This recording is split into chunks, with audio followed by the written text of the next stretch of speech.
most scientific ideas don't fail because they are wrong. They fail because they're never tested, right? There's a massive gap in biotech between having an idea and getting your first funding. Traditional grants are too slow and too large. VCs expect to scale from day one, basically, and most early stage ideas that only need a few $1,000s simply never get the chance to exist. In this episode, in Twitter Spaces, we explore Primordia, a new initiative designed to solve exactly that. We're joined by Elliot, Zoe, Morgan. We're going to talk about how Primordia is enabling researchers to run their first experiments with microgrants of up to $3,000. What kind of ideas they're looking for in Primordia, you guys, and how this could reshape the way early stage science gets funded. To all the listeners, everyone in the audience, if you've ever had a scientific idea and didn't know where to take it, this conversation is for you. So let's get into it. Maybe let's start simple. Could we start with Zoe, then Elliot, then Albert, and Morgan? Can you each just briefly introduce yourselves and what you've been working on in biotech or DeSci? Yeah, so maybe I'll start. Hi, everyone. I'm Zoe. I'm originally coming from the world of tech, and at some point I decided to fully focus on biotech because I think it's the most impactful area I could be focused on. And so 2 years ago, I joined a biotech accelerator of Italia. Then I started my own program, A/B test. And what I learned from that experience is that the most common roadblock for the entrepreneurs, for the scientists, all the talent in this space tends to be funding. So now I started Primordia. I'm hoping to be able to help with that. Hey, everybody. I ended up getting started working with DNA when I was really young. And one of my big frustrations was having access to lab space and the tools of scientific experimentation. And part of the journey of that is that I ended up building a lab when I was 19 and then continued to build community labs all over the world,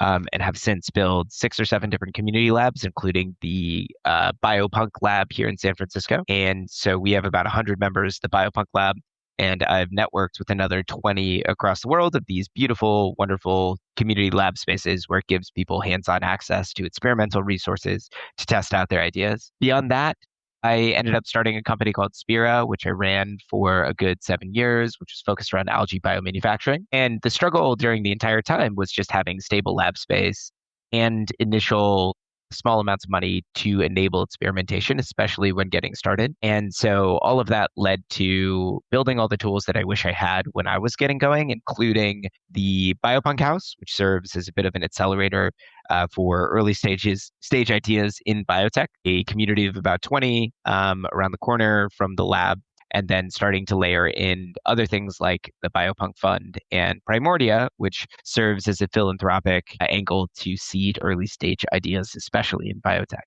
So really excited to kind of like help put together those tools that I wish I had when I was like a young 14-year-old just getting started in bio. And I'm Albert. I'm the co-founder of ValiDAO. I've been working with pioneering new funding models for biotech since 2023, primarily through decentralized science, where the whole idea is you use community-style funding and network-style funding to fund different research initiatives, and then putting together the right talent through the community to support those funded research projects reach to market in hopefully a much more efficient way. We have funded around $700,000 to $800,000 worth of research through ValiDAO and through this approach. And I would say Primordia is sort of like an extension of that is focused more on there's really no expectation to commercialize anything. It's purely to support the ecosystem, fund smaller things, and really see where that takes the funding. Okay, I guess I'll jump in. So yeah, I'm Morgan, one of the co-founders of ValiDAO as well. I guess Albert's already covered most of what we do at ValiDAO. I guess just to differentiate myself, my focus for the last year has been on building a platform to make it easier to commercialize research. And so, yeah, we're currently hosting a webinar series every 2 weeks. We have a new webinar covering all of the different topics on the business of science. So, yeah, if that's something that you're interested in, then please do join us for the next one. But in terms of Primordia, like I think it's already been said several times already, but this is a crucial initiative to enable people to do cool and interesting stuff. And I think like what makes me excited about it is when we started ValleyDAO in particular, one of the things that we were most interested in was funding alternative science, things and approaches that, kind of go against the status quo and challenge some of the existing paradigms. And it's that kind of science that really has a true disruptive impact on the world. And so this is another opportunity for us to support perhaps even more risky projects at their most earliest stage. And yeah, like I'm excited to we've had a bunch of applications already. I'm excited to get stuck in on those and see what comes out of this in the next months and coming years. Awesome. Thank you so much, guys, for those intros. Yeah, it's great to have you all here. And basically, there are grants, there are VCs, there are accelerators. There's so much happening in the financial world where people can get funded. But why does early stage biotech still struggle to get this funding? Why initiatives like Primordia are crucial for maybe beginners, maybe people that want to pilot their ideas? Why is it so difficult? Why is it so difficult? And why Primordia is such a crucial initiative in this environment? Maybe we can start with Elliot this time. And guys, feel free to have this very conversational, to go straight after Elliot, whoever's ready. Yeah, let's keep it conversational. Yeah, Kurt Vonnegut used to say it's no fair play without rules. And I think one of the key elements of especially getting started is that you want to have at least some constraints. And so part of the box that we wanted to create, the container for some of these ideas, is that you need to be able to test a proof of concept for just a couple $100, couple $1,000. The idea is that that constraint enables people to get really creative with what resources they have available. I truly believe that bio is becoming more and more accessible. And what that means is that, especially leveraging kind of shared resources that you find in community lab spaces, you'll be able to test out your ideas at like an earlier stage and in a very simple way. What's kind of wild is that some of the most creative problems were tested with experiments that really only cost like stuff that you could find in a grocery store. And so that's kind of what we're pushing people to do is how can you get creative with your ideas? How do you end up getting out there and solving some of those initial problems with really clever experimental design? And one of the limitations right now, I think, and one of the bigger problems is the access to experimental funding, particularly in the United States. There's been a pullback of research funding and research dollars, I think not only in the US, but around the world. What do you all think? Well, I saw somebody comment when we first announced the funding opportunity. I think it was on your post, Zoe, on Twitter, somebody saying that $3,000 is nothing. But I like that it's limited in that sense because it really forces you to think as minimal as possible to prove what you want to do. So that's what I like about these small grants. It's like it puts some sort of like selective pressure on the individual and their thinking to really figure out what is like this minimum stepping stone that I can enable with this small amount of funding. And some of the applicants have even applied for even less than 3,000. And those are particularly interesting to look at, not because they are smaller in the total funding amount, but because they prove that this applicant has really thought things through. And so I think that's like one of the really interesting utilities of these small grant programs. Yeah, I wanted to add that personally, one of my motivations also to start the program is that last year I decided I'm not coming from a bio background, but I was very interested in learning more. So I decided, this is also how I connected with Elliot, because I went to a biopunk lab and he suggested that if I wanted to truly learn bio, I should just pick an experiment and go in the wet lab, and just learn genetic engineering, but doing it on actual bacteria, on actual cells. And so through doing this, I learned two things. First, I learned why people tend to not do this. They self-teach wet lab, because it can still get expensive, even if it's like 500 or 1,000 or 2,000. This can be a lot for many people. But I also learned that there's this assumption in biotech that you need minimum PK 100K or even more to get started at all. And by doing this, by going in the lab myself, I realized that there's actually a lot that you can do with even 1K, 2K 3K, especially if you're very resourceful. There's so many materials that you can get for free or for very cheap. People are always super happy to help you. I realized that, hey, there's actually, we could enable so much more science if we are able to fund experiments like this, just small experiments. And I was also going to mention that I recently was talking to someone who runs a grants program where they give minimum 50K. And they actually sent us one of their applicants. They forwarded them to us, to Primordia, because this person was only asking for 3K.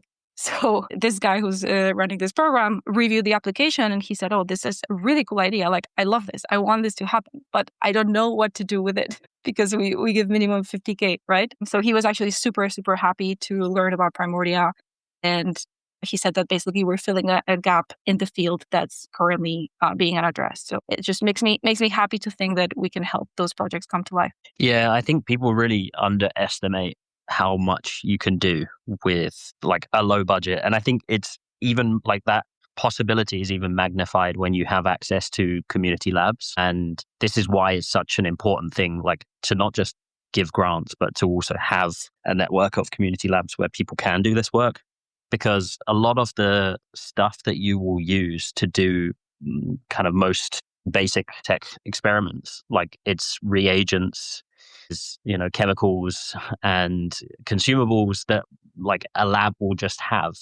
And that means that if they already have that stuff, like that drastically cuts down your costs and you can focus on using all of the grant to like fund exactly what you need to fund, which is new experiments, new things that you might need to order in that a lab doesn't currently have or isn't set up with. And so, I think it's just a really great thing to tie these two initiatives together and make sure that, the 3,000 isn't going, 2,000 of it to a lab space or like to a basic setup of a project and then 1,000 of it going to doing something new.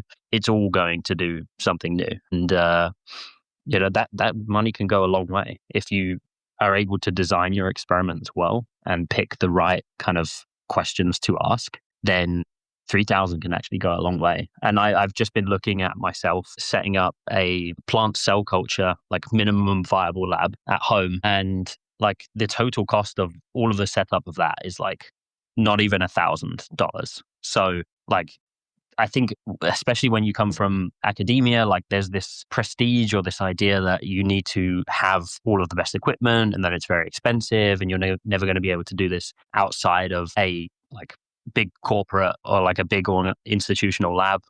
It's just not true. And I think like that idea is being made especially potent now with AI and like with all of the ease of accessibility of information and resources to actually get started and do this. And there's communities of people that have done this already. They're out there making their own community labs, as Elliot said. So it is possible. It's happening all over the world and nobody's starting from scratch anymore. Like this is a tried and tested model. And now we really get to be the stewards of how we use it and how we have fun with it. Yeah, I'm just expanding upon that a little bit just to talk about community. I think one of the main challenges associated with giving grants is that they oftentimes are given in a vacuum. And our emphasis actually for Primordia is to prime people to connect with a broader community. So what we're attempting to do with this grant is to start out with little bits of funding, but to create a fellowship of people of sorts where once you receive a grant, you are able to connect with the broader community and continue to reap the benefits of the network effect that comes with that. Yeah, also on this note that, that there's probably people on this space who have applied, maybe haven't even applied, might be considering it. And I would say, like, if you apply,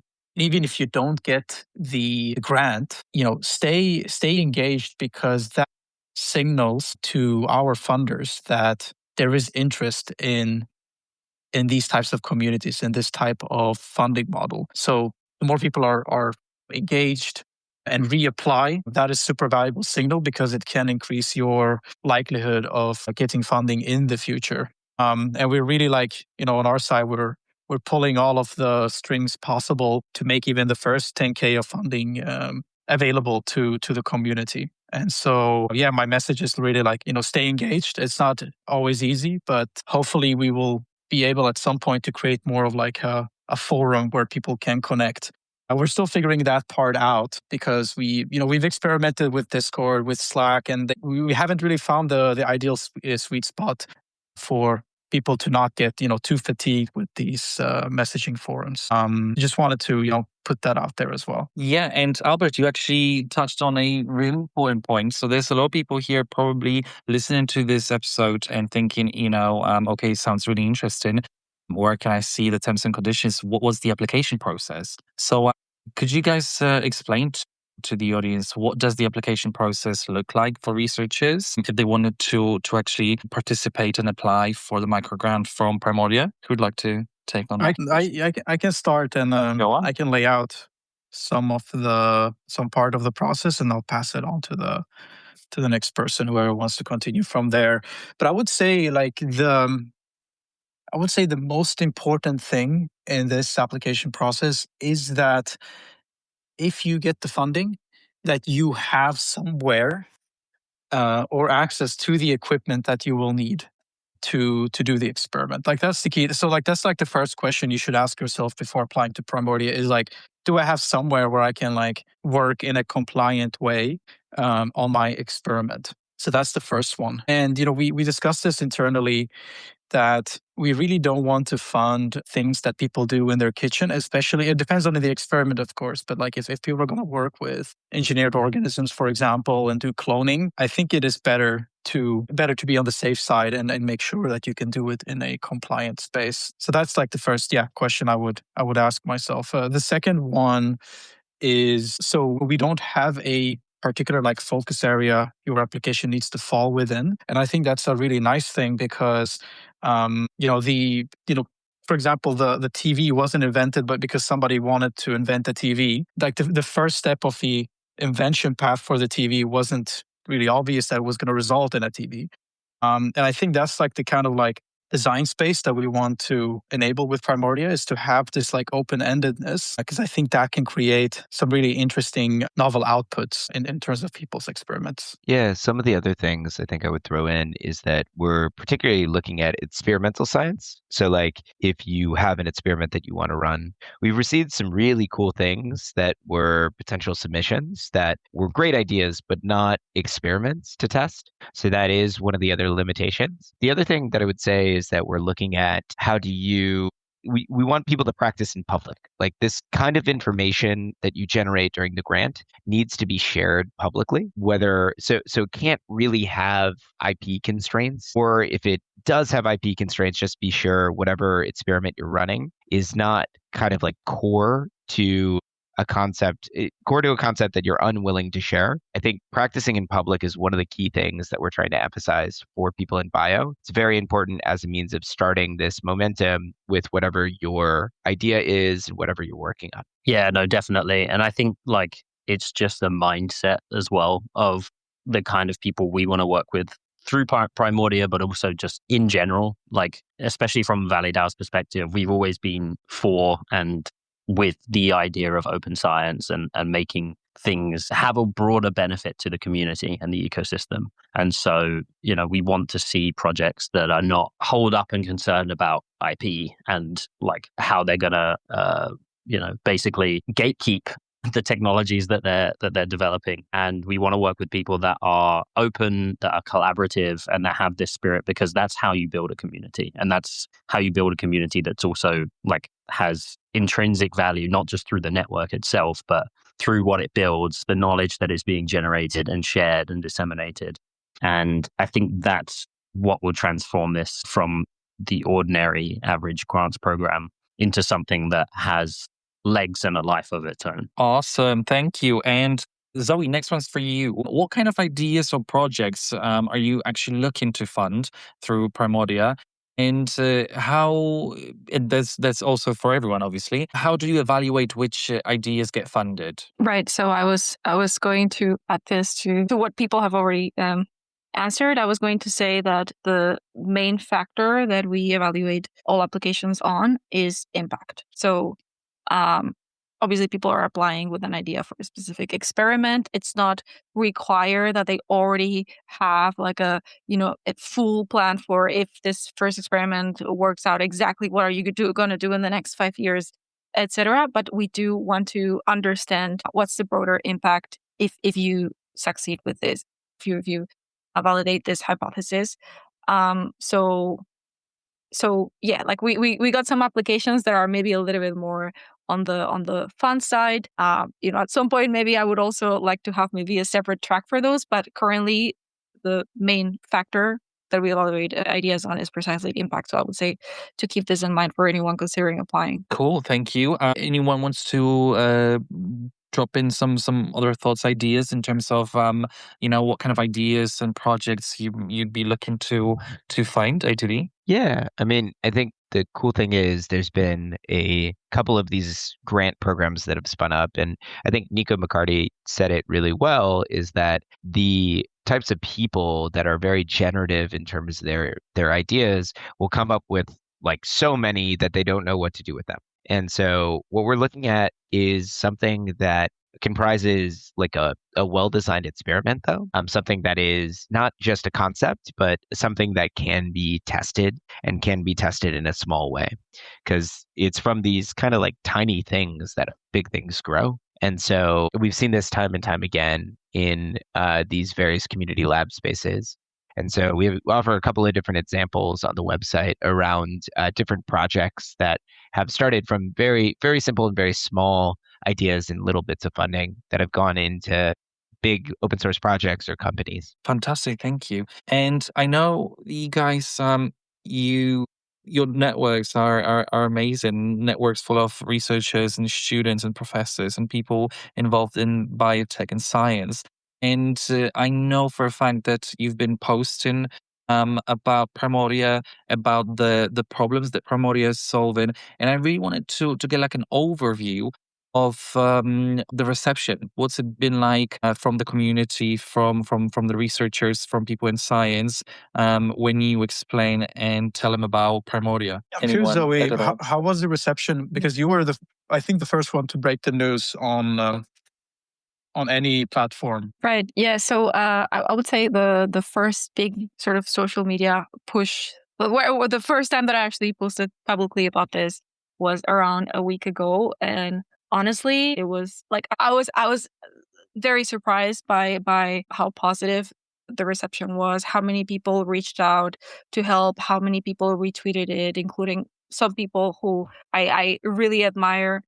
So I would say it's been we've received, or at least for me, overwhelming support, and it makes me just very, very happy to see that it seems like, as I said, that Primordia is addressing a gap that many people in the field think currently is being ignored.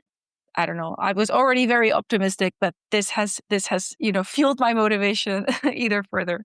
Sorry, I was just going to say, like, to add to that, I think even just to see the willingness of people to donate money to an initiative like this, there is clear belief in both that this is a good thing to do and that the model also works.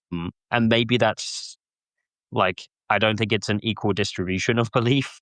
Let's say, I think there's certain hubs and areas that have seen this model play out and work more often than others. I think in Europe, for example, maybe we're a little bit more behind on that kind of hacker mindset of doing big things with small checks. So I do think that we in the European side have to catch up a little bit, and being here in SF has like definitely validated that for me this week, of just seeing so many people working on such cool things with very little resources that are able to raise money in the millions or tens of millions and like actually scale to having a product or a technology that's deployed around the world.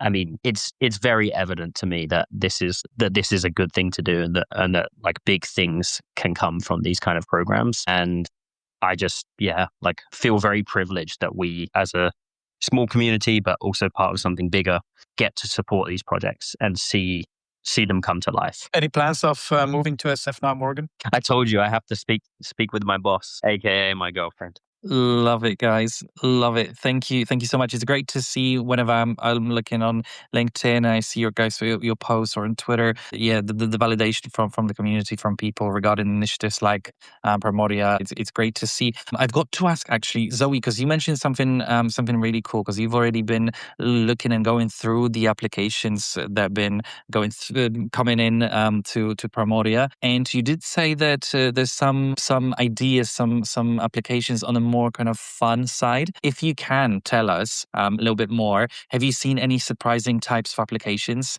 What kind of fun they were? I understand that you may not be able to tell us literally everything, but maybe you could give us a little sneak peek on the ADs and applications that come. Right. So two that came to mind. The first one definitely caught my attention because someone is trying to build a device to remotely control cockroaches, which was very fun. And interestingly, apparently this already exists. I think even you, Elliot, told me that. I don't know if you guys have one of these devices uh over there. And then there were other that were a little bit more on the artistic side. I think it was with fungi. Somebody wanted to design a new types of ink, or maybe it was algae. But basically what they were saying is that currently there are some ink options using these kinds of sources, but they tend to be very limited in their color palette, color options. And so they had an idea to generate, if, for example, currently they're limited to shades of red, they had some idea to generate, for example, shades of blue. So yeah, but the cockroach one definitely is definitely the one that pops to mind immediately. That's amazing. Thank you. Thank you so much. And okay, so we've kind of discussed the overview of what Primordia is. We've touched on the application process, on the reception, on the issues that Primordia is solving, and even some of the applications that have been going through to your guys' inboxes. So maybe we can talk a little bit more about the vision and future. As Primordia is obviously a fairly new initiative, and we're still in this kind of exploring, testing phase of what Primordia can actually do and what people can achieve through Primordia's microgrants. I wanted to ask you, what would the success really look like for Primordia over the next 12 months? Be it the impact of the research projects that would get funded, the amount of them, the quality of them, or maybe a topic that they land in the kind of the bucket of what those people working on those biotech research projects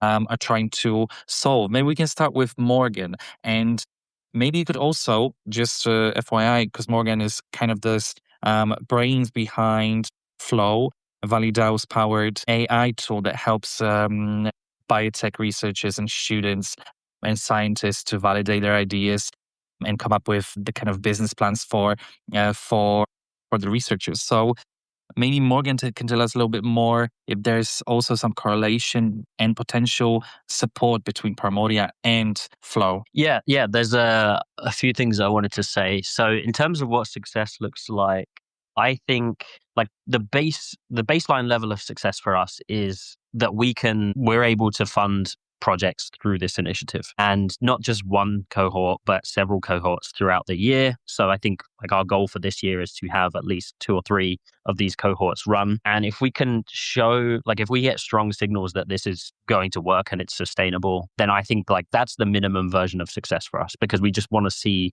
these projects supported wherever they are. And I think we don't have too much expectation necessarily. Like, of course, we want these projects to be impactful and successful, but we know many of them are not going to be, and that's totally fine. And that's part of the process. So I don't think we're looking at each individual project and thinking, we're expecting every single one of them to turn into a company or to develop something groundbreaking. No, that's not the case. I think it's more about creating the infrastructure to enable these types of projects to happen. And the more of them that happen over time, the more likely we are to have some successful projects that, maybe have some broader impact in the community. I'd say that's the bare minimum that we want to see this year in terms of, like just thinking about what the outcomes for some of these projects could be, like anything that's generating data, anything that's inspiring a movement or like I would say, paradigm shift in a way of like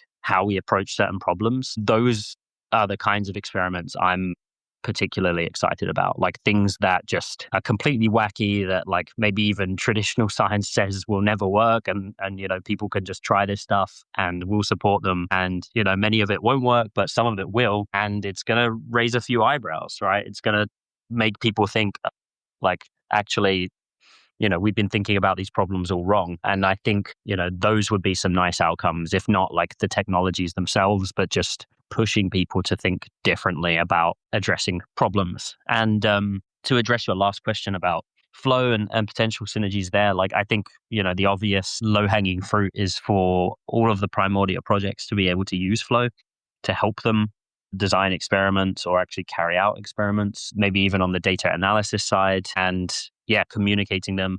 And then I think like as long as those projects are there, Flow is very much set up for those next steps. So if those projects want to continue, raise more funding, recruit other contributors and potential founders, if a company is the end goal, then these are all things that can be done on the Flow platform. So I think just starting those projects off there and giving them access to those resources will hopefully increase the chances of some of these projects lasting much longer than the 2 to 3 months that we'll be supporting them. I'm just kind of building. Yeah, go ahead, Zoe. No, you can go ahead. I'm just getting more quantitative too. I want to give out at least $100,000 by the end of the year to at least 30 people, and then do this on a monthly cycle and set it up on a process where we have network effect and a community that compounds over time. It makes it easier to give out this philanthropic funding, so we increase the velocity of that by the end of the year. So that's kind of my main goal. There's a lot to say here. I think what I would love to see is clear documentation and videos and images of people doing science, and those images being like distributed widely, because I feel like that is missing, because like that type of image content usually comes from somebody that is in academia already. And I think what would be really cool to prove is that community science lives. Like it's still there. It's like it's happening and you can be part of it. That's one thing that is really important to me. Because right now, like, it doesn't feel that community biotech is real. And so hopefully we can help making that more of a reality for people to like, oh yeah, I can see myself doing this, or I can see myself applying to a small grant program and connect with my local community biolab or hackerspace, and then just take it from there. Yeah, actually regarding community labs, I was also going to mention earlier, because you mentioned, Albert, that one of the requirements is having access to a compliant lab space to perform the experiments there. I want to point out that there's what is called open community labs all around the world. And the idea is that they're more accessible than the usual lab spaces that you will rent as a corporate entity. Those tend to be super expensive. But definitely not for someone who just wants to run one simple experiment to see if something works or not. So this is also the gap that these open community labs cover, and they tend to work. They're almost like WeWorks, but for lab space. And as someone mentioned earlier, they tend to have certain shared materials. So it's the perfect sort of tinkering spot for these independent researchers. So what I wanted to say is that there's many of these open community labs all around the world. Unfortunately, there is currently, and I hope that we can also help address this, there's no good up-to-date atlas of these different lab spaces. But I would say for anyone listening in, or anyone who's interested in potentially applying but who doesn't know where they could develop these experiments, I would say try to find out if there is any such space in your city or any city that they might have access to, because I feel like many of these labs, they tend to not be the best at marketing, but they do exist, and they tend to be also very, very supportive of anyone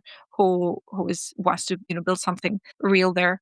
And then regarding our success metrics for the program, I also wanted to mention that when I review applications, something that I also ask myself is, how life-changing is it going to be for this person or this project if we give them this amount that they're requesting, right? Because, for example, if it's someone who has been already in the field for 15 years and is already part of a very prestigious organization, right? For them, it doesn't, even, for example, they're like in the United States or Germany, or for them, it won't make that big of a difference, right? And they might be able, for example, if they're part of MIT or some other such institution, they might be able to obtain the same funding that they need from other sources much more easily, right? But we also receive applications from places like Kenya, Brazil, from researchers that are currently not affiliated to any such institution. So to me, I'm also very excited and motivated to fund more people like that, people who are clearly capable, who have done, have shown with things that they have done in the past that they're able to carry out these projects, but who don't necessarily have all these flashy credentials, so to speak. So, personally, it makes me feel really fulfilled thinking that for once I can ungatekeep scientific funding to help more projects actually come to life outside of the main hubs where things are happening anyway. Like, me funding projects there or not is not going to make a difference. But for these other people in these other places, it might be a make or break type of decision. So yeah, I wanted to put that out there. So that for me is going to be something that's going to also make me feel like we have succeeded if we have actually helped science become more decentralized, if that makes sense. Yeah, absolutely. Thank you so much, Zoe. That was really touching, actually. Because yeah, from what I'm hearing, obviously you guys, each one of you come from a different background with different kind of experience, even life experience and scientific experience.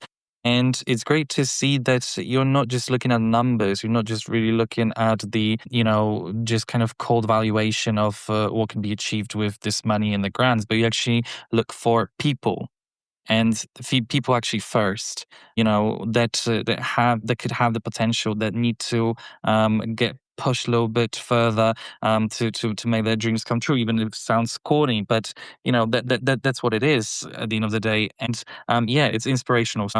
Obviously, thank you so much for launching this kind of initiative. Albert, I've got Zoe wanted to say something as well. Yeah, so to this I wanted to add, oh yes, that we discussed this also before launching the program. What sort of outcome are we expecting, right? Or of each one of these projects that we fund.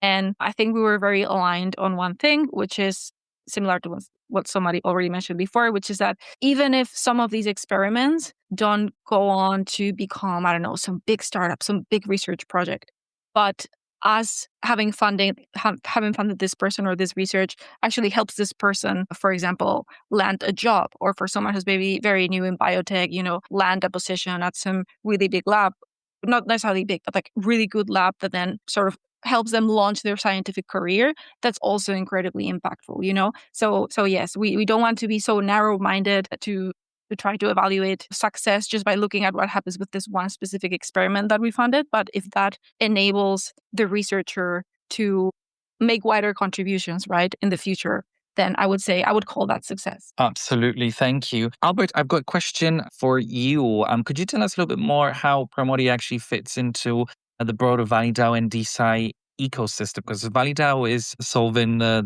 biotech problems through funding biotech research projects, and through collective community funding. And obviously Primordia is very similar, but on a smaller scale. Can you tell us a little bit more? Where do you envision, are these two things, ValiDAO and Primordia, going to be completely separate, or do you want both to find this kind of synergy and support each other? Yeah, I think they work in synergy quite well already. When we spoke to Elliot and Zoe about this, it was very obvious that this fits in with what ValiDAO is doing, what Biopunk Labs are doing. And I've for a long time wanted to bring ValiDAO more into the real world, so to say. And hopefully Primordia can help establish community biolabs as well.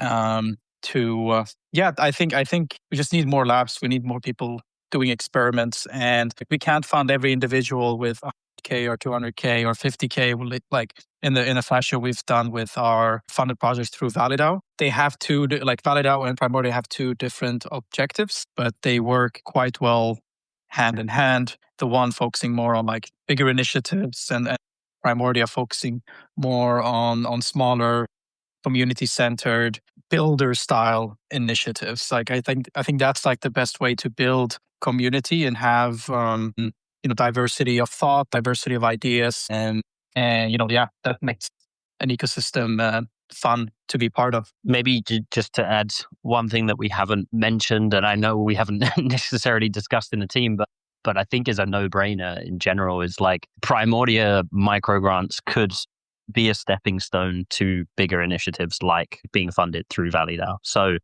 it's obviously something that's very dependent on the project and what we deem to be interesting and valuable to fund on that scale.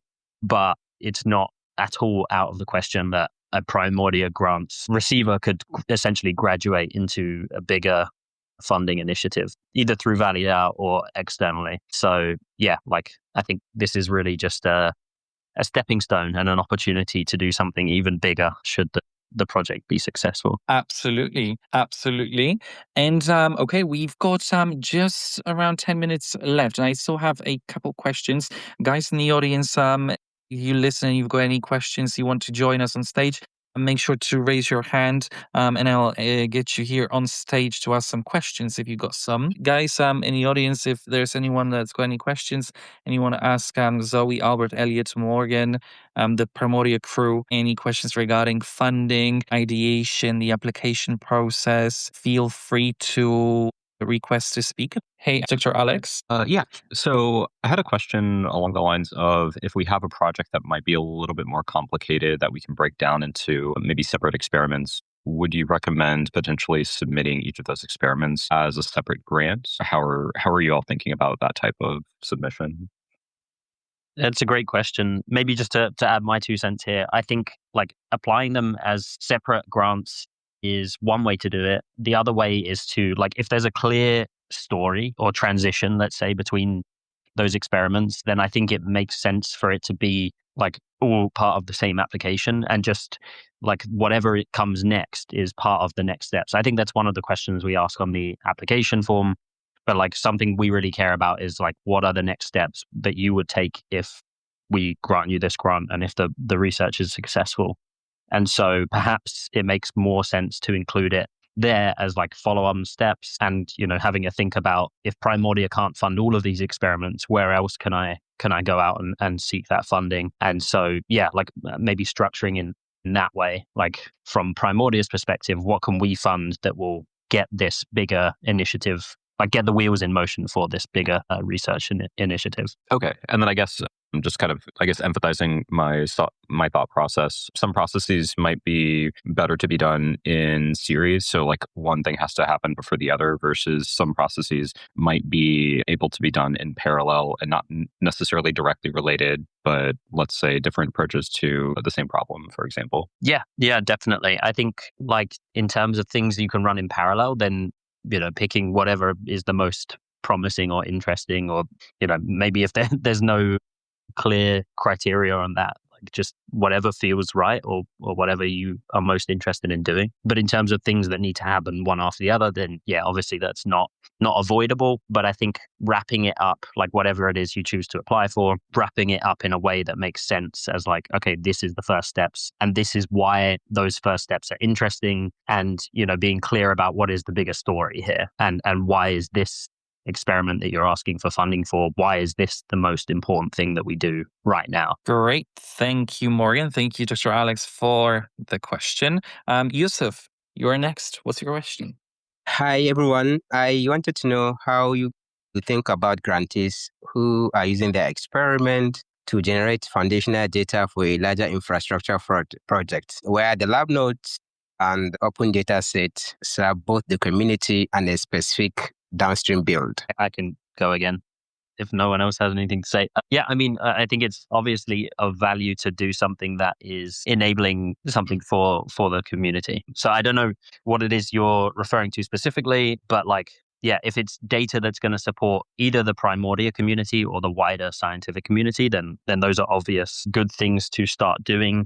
I think just the thing to bear in mind is that bigger data sets or bigger initiatives, they benefit from scale. So without knowing too much about your particular project, I wouldn't be able to say whether or not this would make sense for necessarily a microgrant, because it may be the case that you just need to run 100 or 1,000 of these experiments to collect sufficient data for it to be relevant. And in which case, is probably not going to cover that. But that's not to say that it's not something we would fund if there's, a clear plan in place. And as I mentioned earlier, if you can tell the story in a way that makes sense as to, why this grant is going to enable something much bigger in the long term, then obviously those are things that we still want to hear about and are very much open to support. Brilliant. Thank you so much. Okay, we've got 2 minutes left, so maybe we can have, if there's no other questions, guys, maybe we can have a round of final thoughts from you guys, Zoe, Elliot, Albert, Morgan.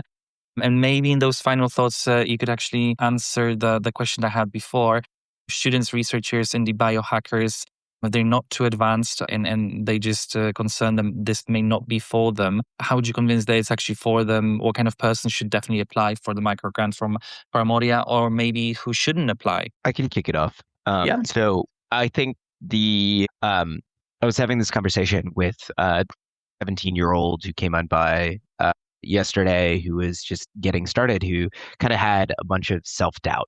And I think one of the core tenets that we really want to put forward is that experimentation should be brave and courageous, and it should be something in which you're trying things, and you're trying things in a way where the community is here to support. And I think that's one of the core aspects of science that I would love to see a lot more of, is making sure that people are able to try and test audacious things, but be brave in really small ways, because that's really what's required for experimentation.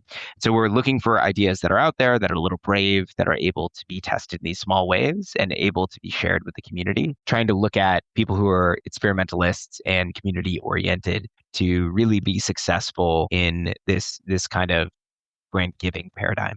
And I'm really hopeful to see more of those people come out of the woodwork, especially as the news spreads. Awesome. Thank you, Elliot. Morgan, you're next. Yeah, I think I'm actually really glad you asked this question because I was thinking of adding this as my final thoughts. I think, the danger that we are in at the moment is that there is a selection bias. And I think that's true of any kind of funding initiative. There is a selection bias, and there's people out there that will have heard of this initiative or might be considering it that are kind of deciding before even sending an application that this is not for them. I would strongly advise against doing that and push you to just apply.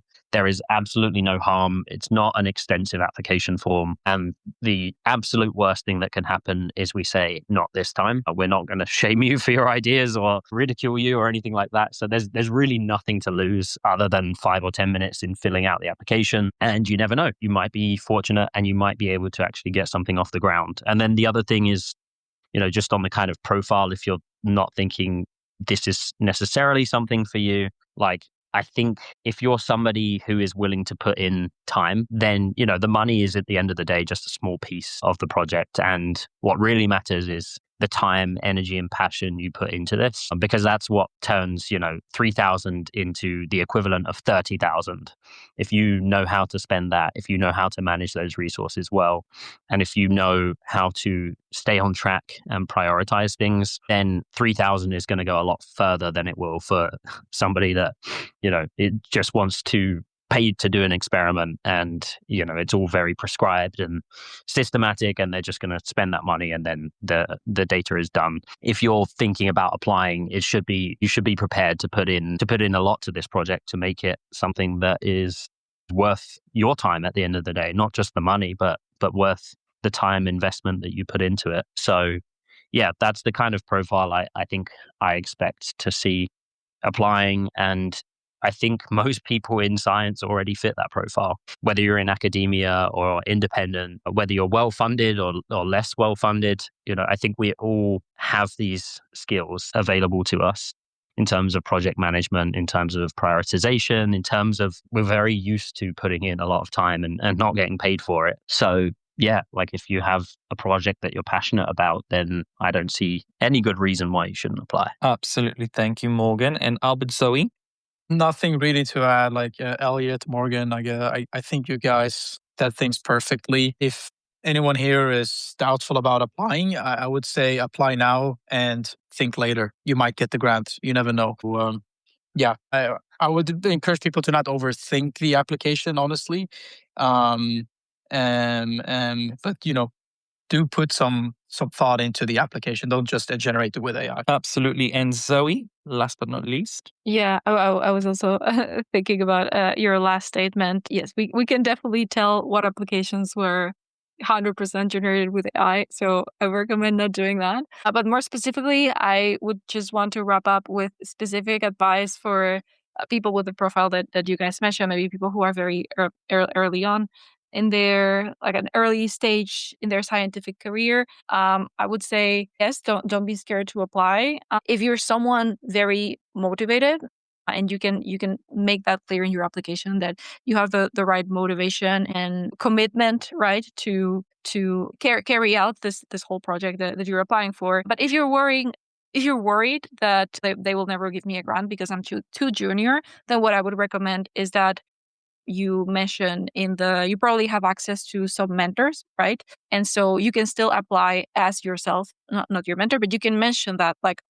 I'm like, this is going to be one of my first experiments, but I have the help of XYZ people, to help me out. Yeah, I would say like still don't let this be a blocker to apply to Primordia, because this could absolutely, if you don't apply, the probability of you getting a grant is absolutely zero. So, any number above that, I think is better. And also frequently, if you read or listen to some of the testimonials of people who also got grants very early on in their journey. Many of them actually say that they were not expecting to get a grant at all. So yeah, don't be your own blocker. Absolutely. And guys, you can check out the tweet that's pinned in the nest of this Twitter Spaces. Go on to primordiagrants.com to fill out the application, read more about Primordia and the microgrants. You can go and follow Albert, Zoe, Elliot, Morgan, and hit them in the DMs. You can join ValiDAO's community if you've got any further questions. And I think that's a wrap. I think that's what stands out from this conversation is how simple yet overlooked this problem really is of funding early stage biotech research projects. There are thousands of ideas in biotech that don't need millions to get started. They just need a small amount of capital and someone willing to believe in them early. And that's exactly what Primordia is trying to unlock. So if you're a researcher with an idea you've been sitting on, this might be your moment to actually test it and get some money for your research project. And if you're not, there's still a role to play in supporting the next wave of scientific experimentation within the Primordia community. So we're going to leave all the links in the description of this episode on Spotify and Google Podcasts and Apple Music, so you can learn more, apply, get involved. And thanks again, guys. Please go and hit that follow button for Zoe, Elliot, Morgan, and Albert. Thank you, Dr. Alex, Yusuf, for your questions. And thanks, everyone, for joining us. As always, thanks for listening to Proof of DeSci. Thank you, guys. Thanks, Tom. Thanks, everyone.